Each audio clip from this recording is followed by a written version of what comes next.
Hello बच्चों, welcome to देवकाना online study.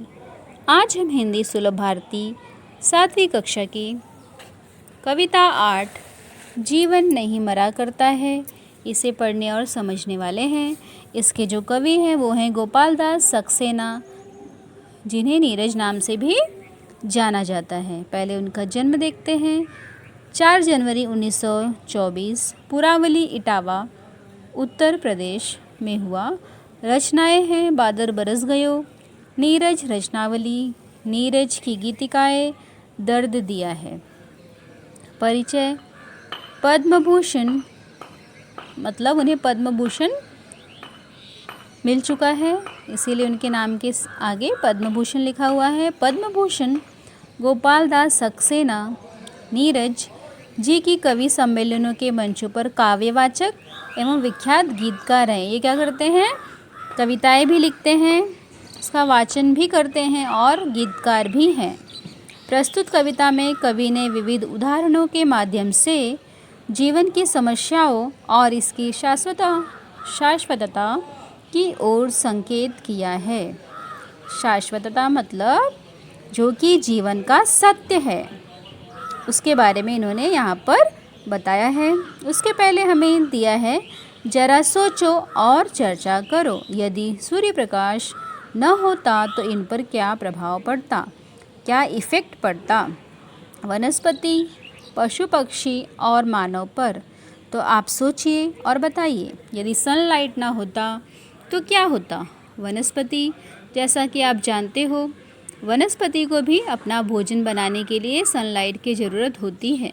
अगर ना होता तो क्या उनका ग्रोथ नहीं होता। पशु पक्षी, इन्हें भी सूर्य प्रकाश की ज़रूरत होती है अपने विकास के लिए, जीवित रहने के लिए। उसी प्रकार मानव को भी सनलाइट की ज़रूरत हमेशा होती है। तो इसका मतलब क्या हुआ, यदि सनलाइट ना होता, सूर्य ना होता तो पृथ्वी पे जीवन भी ना होता। आइए कविता देखते हैं। छिप छिप अश्रु बहाने वालों, मोती व्यर्थ लुटाने वालों, कुछ सपनों के मर जाने से जीवन नहीं मरा करता है। माला बिखर गई तो क्या है, खुद ही हल हो गई समस्या। आंसू गर नीलाम हुए तो समझो पूरी हुई समस्या। इन पंक्तियों में कवि कह रहे हैं कि छिप छिप अश्रु बहाने वालों, मोती व्यर्थ लुटाने वालों, मतलब जो कुछ सपनों के मर जाने से जीवन नहीं मरा करता है। यहाँ तक पहले हम समझते हैं कि कवि कह रहे हैं कि जो आप छुप छुप कर आंसू बहा रहे हो, अश्रु मतलब आंसू बहा रहे हो, मोती व्यर्थ लुटाने वालों मतलब आंसू को मोती की उपमा दी गई है। आंसू को मोती कहा जा रहा है, उसको बेकार, व्यर्थ मतलब बेकार में लुटाने वालों। अगर आपके जीवन में आपके कुछ सपने पूरे नहीं हुए हैं, जो आपने सपने देखा था, मतलब आपने सोचा था ऐसा कि हम ऐसा करेंगे वैसा करेंगे, जो आपने सपने देखे थे, अगर वो पूरा नहीं भी हुआ है तो कोई बात नहीं, उससे हमारा जीवन नहीं मरा करता। माला बिखर गई तो क्या है, खुद ही हल हो गई समस्या। आंसू गर नीलाम हुए तो समझो पूरी हुई समस्या, मतलब अगर माला बिखर गई है तो कोई बात नहीं, खुद ही हल हो गई समस्या। मतलब हर एक जो प्रॉब्लम है उसका सॉल्यूशन भी होता ही है। इसीलिए माला बिखर गई तो क्या है, कोई बात नहीं, खुद ही हल हो गई समस्या। आंसू गर नीलाम हुए तो समझो पूरी हुई समस्या। आंसू गर नीलाम मतलब अगर आपके आंसुओं की कीमत किसी को समझ में आ जाए तो समझो आपकी समस्या जो है वो सॉल्व हो गई है। ऐसा इन पंक्तियों में कवि बता रहे हैं। रूठे दिवस मनाने वालों, फटी कमीज सिलाने वालों, कुछ दीपों के बुझ जाने से आंगन नहीं मरा करता है। मतलब रूठे दिवस मतलब नाराज जो दिन है वो मनाने वालों, एक दूसरे से जो नाराज होते हैं वो। फटी कमीज सिलाने वालों, कमीज को सिलकर पहनने वालों, कुछ दीपों के बुझ जाने से आंगन नहीं मरा करता है। समझो कि आंगन में घर के सामने कुछ दीपक जल रहे हैं, उसमें से कई दीपक जल रहे हैं, उसमें से अगर कुछ दीपक बुझ भी जाते हैं तो कोई फ़र्क नहीं पड़ता, उससे आंगन थोड़ी ना मर जाता है। ऐसा कवि बता रहे हैं। खोता कुछ भी नहीं यहाँ पर, केवल जिल्द बदलती पोथी। जैसे रात उतार चांदनी, पहने सुबह धूप की धोती। मतलब कवि कह रहे हैं कि खोता कुछ भी नहीं यहाँ पर, यहाँ पे हम लोग कुछ खोते नहीं हैं, कुछ लॉस्ट नहीं होता है हमारा, केवल जिल्द बदलती पोथी। जिल्द मतलब होता है बुक का कवर, जो बाह्य आवरण होता है उसको जिल्द कहते हैं। पोथी क्या है? धार्मिक बुक है, धार्मिक पुस्तक है। तो यहाँ पर कुछ भी खोता नहीं है, सिर्फ क्या होता है? जिल्द बदलती पोथी। मतलब आपने भी सुना होगा कि आत्मा कभी मरती नहीं है। एक व्यक्ति है, अगर वो बूढ़ा हो गया है तो उसकी मृत्यु हो जाती है, तो वो आत्मा निकलकर किसी और जो न्यूबॉर्न बेबी होता है उसके अंदर चली जाती है। मतलब आत्मा क्या कही जाती है? आत्मा अमर कही जाती है, वो कभी भी मरती नहीं है। जो शरीर है वो हमारा नश्वर है, वो मिट्टी है, उसको मिट्टी कहा जाता है और मिट्टी में मिल जाता है।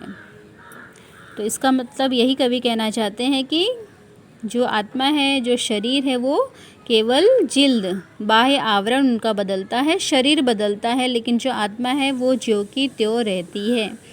जिल्द बदलती पोथी मतलब धार्मिक पुस्तक। पोथी का मतलब होता है धार्मिक पुस्तक, उसके बारे में बता रहा है। जैसे रात उतार चांदनी, पहने सुबह धूप की धोती। जैसे जो मून है उसकी जो चांदनी है वो रात होती है, जैसे सन सेट हो जाता है उसके बाद रात होती है, तो रात को उतार के वो सुबह धूप की धोती पहन लेती है। मतलब जब सन आता है तो उसकी धोती पहन लेती है, ऐसा बताया जा रहा है इन पंक्तियों में। उसके बाद वस्त्र बदल कर आने वालों, चाल बदल कर जाने वालों, चंद खिलौने के खोने से बचपन नहीं मरा करता है। वस्त्र बदल कर आने वालों, चाल बदल कर जाने वालों। वस्त्र यानी कपड़े, कपड़े बदल कर आने वालों, चाल बदल कर जाने वालों, चंद खिलौने के खोने से बचपन नहीं मरा करता है। चंद मतलब कुछ खिलौनों के खो जाने से, लॉस्ट होने से, गायब होने से हमारा बचपन ख़त्म होता है, बचपन फिनिश हो जाता है, मर जाता है क्या? नहीं, बच्चे यूं ही और दूसरे टॉयज़ के साथ खेलते रहते हैं। उसी प्रकार हमारा जीवन भी है। कुछ अगर हमारे सपने कंप्लीट नहीं हुए हैं तो कोई बात नहीं, हमें आगे की ओर बढ़ना चाहिए, ना कि उसी जो पुरानी बात है उसको सोचते हुए परेशान होना चाहिए।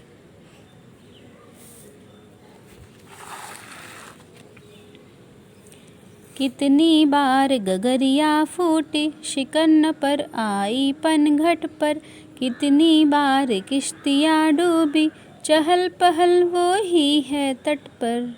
अब इसमें क्या कह रहे हैं? कितनी बार गगरिया फूटती है। कवि कर रहे हैं पनघट, जहाँ पे पानी भरा जाता है उसको पनघट कहा जाता है। पन मतलब पानी और घट मतलब उस घाट को, उस जगह को पनघट कहा जाता है। कितनी बार गगरिया फूटती हैं, औरतें आती हैं पानी भरने और उनकी कितनी बार गगरिया फूटती हैं, लेकिन कोई चिंता, कोई शिकन पनघट को नहीं होती है। ठीक उसी प्रकार कितनी बार किश्तियाँ मतलब छोटी नाव, याच जिसे आप कहते हो, वो कितनी बार डूबती है, लेकिन उससे कोई फ़र्क नहीं पड़ता। जो तट है, किनारा है, उस पर कुछ समय के बाद फिर वही चहल पहल हो जाती है। तम की उम्र बढ़ाने वालों, लौ की आयु घटाने वालों, लाख करे पतझर कोशिश पर उपवन नहीं मरा करता है। तम मतलब अंधकार की उम्र बढ़ाने वालों, लौ की आयु घटाने वाला। लौ मतलब जो प्रकाश होती है, देखा होगा आपने लैम्प में जो लौ से प्रकाश निकलती है, उसकी आयु घटाने वालों, लाख करे पतझर कोशिश पर उपवन नहीं मरा करता है। लाख करे पतझर मतलब ऑटम सीज़न जो होता है, उसमें आपने देखा होगा पेड़ों की पत्तियां वो क्या होती हैं? नीचे गिर जाती हैं और सिर्फ उसके जो ब्रांचेस हैं वही दिखाई देते हैं पेड़ों के, लेकिन उपवन फिर भी नहीं मरता। क्यों नहीं मरता? क्योंकि उसके कुछ समय बाद ही बसंत ऋतु आती है, जिसमें क्या करते हैं, पेड़ नए पत्तियों को धारण करती हैं, नई नई पत्तियां आती हैं। इसीलिए पतझड़ कितनी भी कोशिश कर ले, लेकिन उपवन का मतलब होता है बगीचा, बगीचा नहीं मरता, ऐसा कवि कह रहे हैं। लूट लिया माली ने उपवन, लूट न लेकिन गंध फूल की, तूफानों तक ने छेड़ा पर खिड़की बंद न हुई धूल की। इसमें क्या कह रहे हैं कवि? लूट लिया माली ने उपवन। क्या किया माली ने? क्या किया? उपवन मतलब बगीचे को लूट लिया। कैसे लूटते हैं? माली रोज आता है और जो फूल होते हैं, खिले हुए फूल, उनको तोड़कर वो ले जाता है, और उसके बाद उसका जो मालाएं हैं, भगवान के लिए जो हार है, पूजा के लिए यूज़ होता है, तो वो यूज़ करता है। लेकिन लूटी न लेकिन गंध फूल की, जो फूल की जो सुगंध है उसको लूट सकता है क्या? नहीं, उसको नहीं लूटता। ऐसा कवि कह रहे हैं। तूफानों तक ने छेड़ा पर खिड़की बंद न हुई धूल की। तूफानों ने, बहुत तूफान आई, लेकिन जो धूल की खिड़की है वो बंद होती है? नहीं होती है।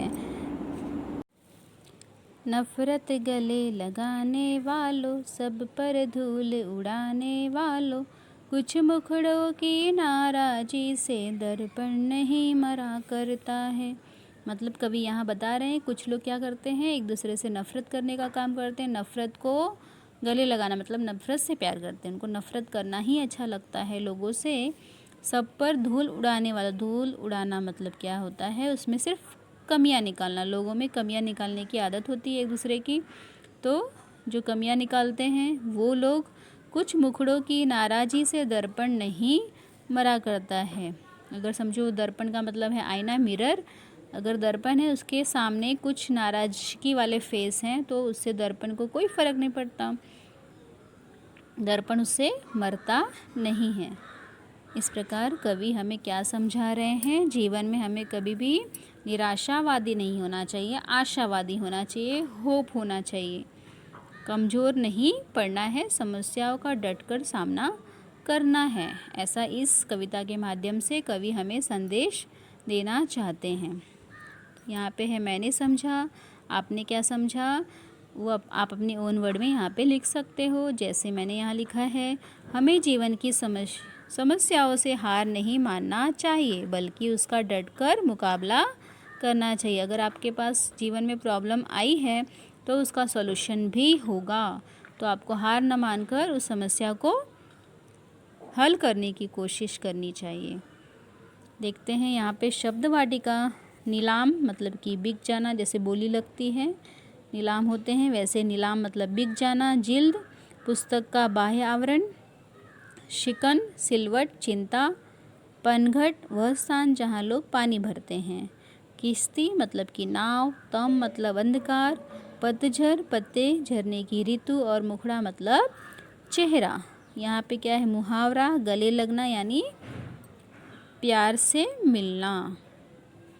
तो आशा करती हूँ आपको ये कविता अच्छी तरह से समझ में आ गई होगी। आपको ये कविता लर्न करनी है, बाय हार्ट करनी है। Thank you.